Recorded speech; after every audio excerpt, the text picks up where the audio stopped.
फिर बच्चों को वेद पढ़ाएं, उपनिषद पढ़ाएं, व्याकरण पढ़ाएं, ये शिक्षा दें, ये वेदारंभ संस्कार है।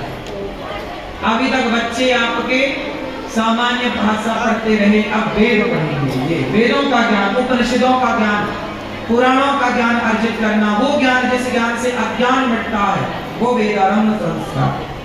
फिर केशांत संस्कार होता है। जब बच्चे की पढ़ाई पूरी हो जाती है तो गुरु जी को दक्षिणा देकर वो गुरुकुल से पढ़ लिख कर विदा होता है और माँ बाप के पास पहुंचता है तो माँ बाप की पूजा करता है, माँ बाप के चरणों में बैठ के, पुत्र यहाँ पढ़ लिख कर आए हैं, अब आप आज्ञा करिए क्या। तो माँ बाप को प्रणाम करना है, ये संस्कार। समावर्तन संस्कार,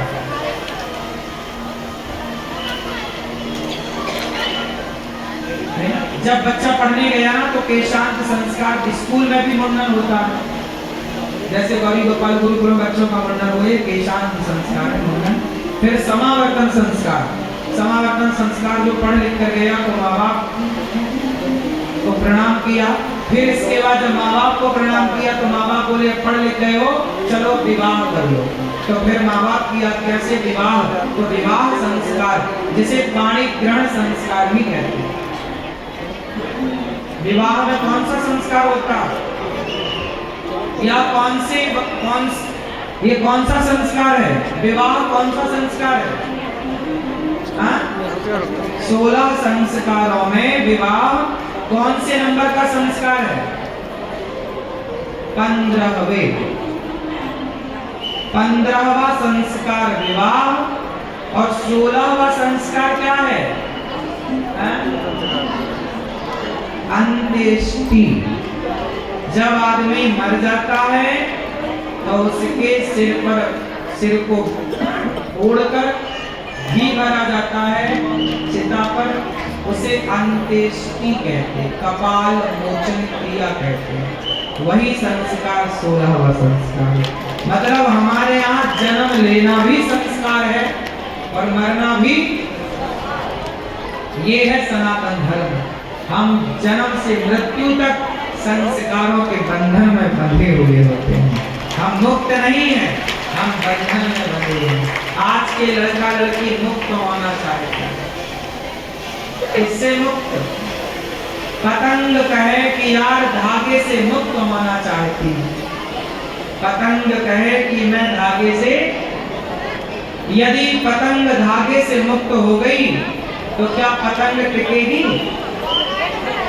यदि धागे से मुक्त हो गई तो पतंग ऊपर से नीचे आ जाएगी। आप यदि संस्कारों से मुक्ति चाहते हैं तो जो संस्कारों से मुक्त हुआ वही रावण, वही शूर्पणखा हो गए।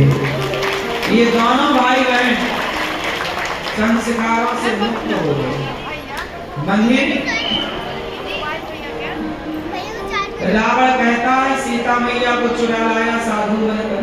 बताओ क्या ये संस्कार है कि आप साधु का रूप बनाए किसी महिला को चुरा लाए? साधु संतों को बदनाम कर रहा है रावण। और रावण की बहन भी कम नहीं, शूर्पणखा राम जी के पास गई, बोली हम तुम्हारी हैं, शादी करो। शादीशुदा है।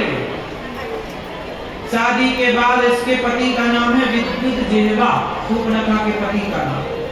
पति है, इसके पति को रावण ने मार दिया था। और क्या बोल रही है कि मैं तुम्हारी हूं। देखो 100 चूहे खा के भी नहीं गंगा नहाने से। शूर्पणखा शादीशुदा मैया, पीली मैया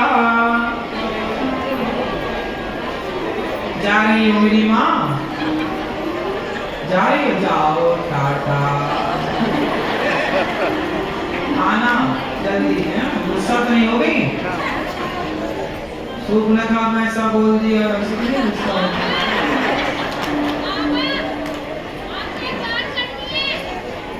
शूर्पणखा रावण की बहन, सूर्पनखा जो है वो कह रही है कि हम कुंवारी। अच्छा, सूर्पनखा किसे कहते हैं? सूर्पनखा किसे कहते हैं? जो शादीशुदा है पर शादीशुदा विवाह के बाद भी अपने आप को कुंवारी सी समाज को दिखाए। कई लड़कियां नहीं होती, शादी के बाद मंगलसूत्र का पता नहीं, एक हाथ में यहाँ तक चूड़ियां तो दूसरा हाथ पूरा खाली, शादी हो गई पर मांग भरी नहीं। ये सब सूर्पनखा की वंशज है।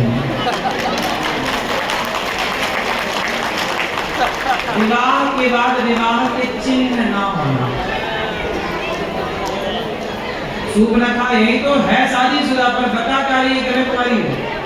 मतलब विवाह के बाद भी कुछ लोग ये बताना चाहते हैं कि अभी हम, अरे नारी का परम सौभाग्य आपके मांग पर सिंदूर है, ये आपका सौभाग्य है, परम सौभाग्य है। पूछो उन नारियों से जिनके मांग का सिंदूर उजड़ गया है। पति है तो लोग वैल्यू नहीं करते, पति नहीं होगा तो समझ में आता है कि पति क्या था। कई बार चीजें मिल जाती हैं ना तो हमें उसकी वैल्यू नहीं होती, जब नहीं मिलती तब हम उसकी कदर करते हैं। बात सही है? पत्नी मिल गई तो कदर नहीं, जिनको नहीं मिल रही है 40-40 साल के घोड़े हो गए, उनसे पूछो पत्नी क्या होती है। नहीं जा रहे हैं जैसी हो अंधी गंदी बहरी बस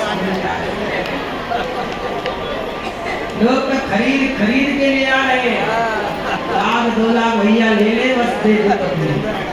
आजकल तो बाजार में सही बताएं पत्नियां भी बिकने लग गई हैं। ये बात सही है कि गलत है?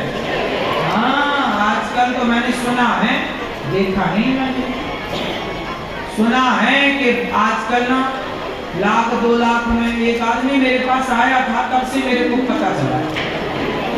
एक आदमी आया, बोले महाराज जी मैं पत्नी लाया हूँ 80,000 की।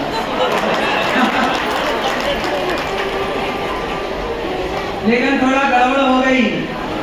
क्या? बोले लाया मैं, ऐसे प्यार किसी और से हो गया।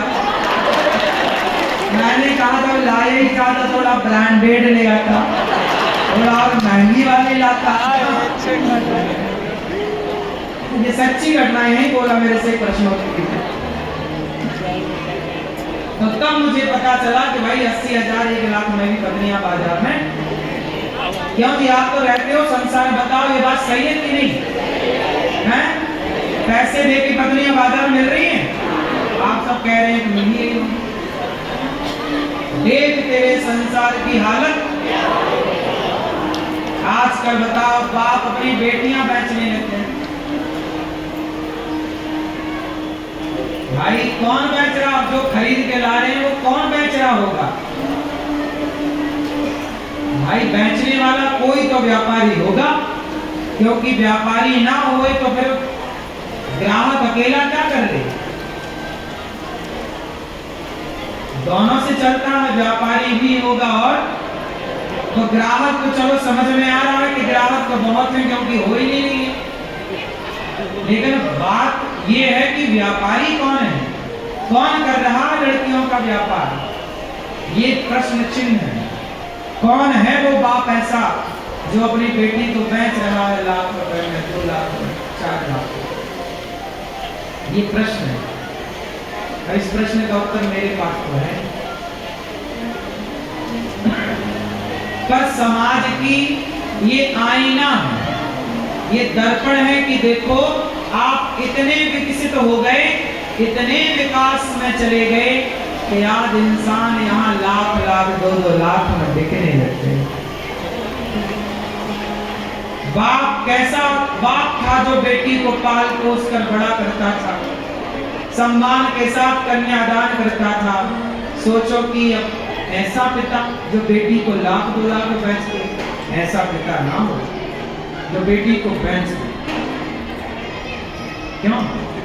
फिर तो बात ये हो गई कि आजकल बेटी बाप के हाथ में भी सुरक्षित नहीं है। यदि बाप ऐसे ही बेचते रहे तो बाप पे भरोसा उठ जाएगा, बाप संदेह में आ जाएगा। इसलिए पिता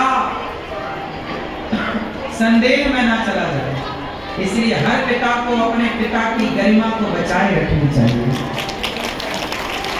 पिता को पिता ही बनना है, दरिंदा नहीं बनना है। ये तुम बेटियों को बेच दो, भेड़ियों के हाथ दे दो, तो मेरी माँ